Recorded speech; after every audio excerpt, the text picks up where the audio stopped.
Bonsoir, Gérald. Bonsoir, Céline. Donc, le gouvernement cherche à réduire ses dépenses, mais au fond, il n'a pas le choix. C'est que les revenus ne sont pas au rendez-vous. Et donc, il travaille sur la colonne des dépenses, ne travaille pas beaucoup sur la colonne des revenus. Il est dans la continuité de son action depuis qu'il est au pouvoir. Donc, ce n'est pas surprenant ce qui a été annoncé aujourd'hui.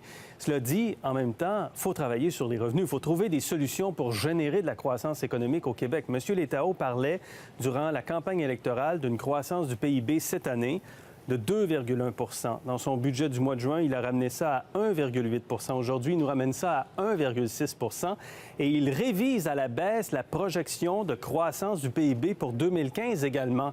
Mais qu'est-ce qui se passe? Comment se fait-il qu'il n'y a pas davantage de croissance économique? Les exportations augmentent rapidement parce que le dollar canadien est en baisse et parce qu'il y a un rebond américain. Mais les entreprises au Québec hésitent à investir. Le taux d'épargne est rendu très bas. Les Québécois s'endettent. Il y a de plus en plus de contribuables qui déclarent faillite.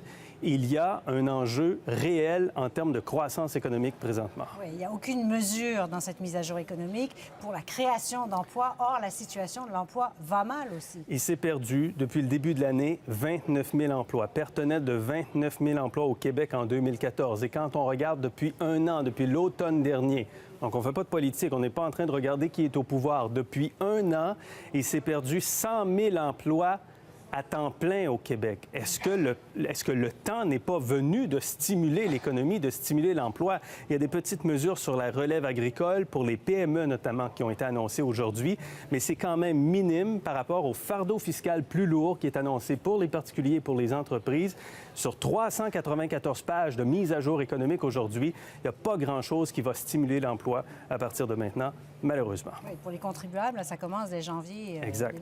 Ouais. Merci beaucoup, Gérald. Merci, Céline.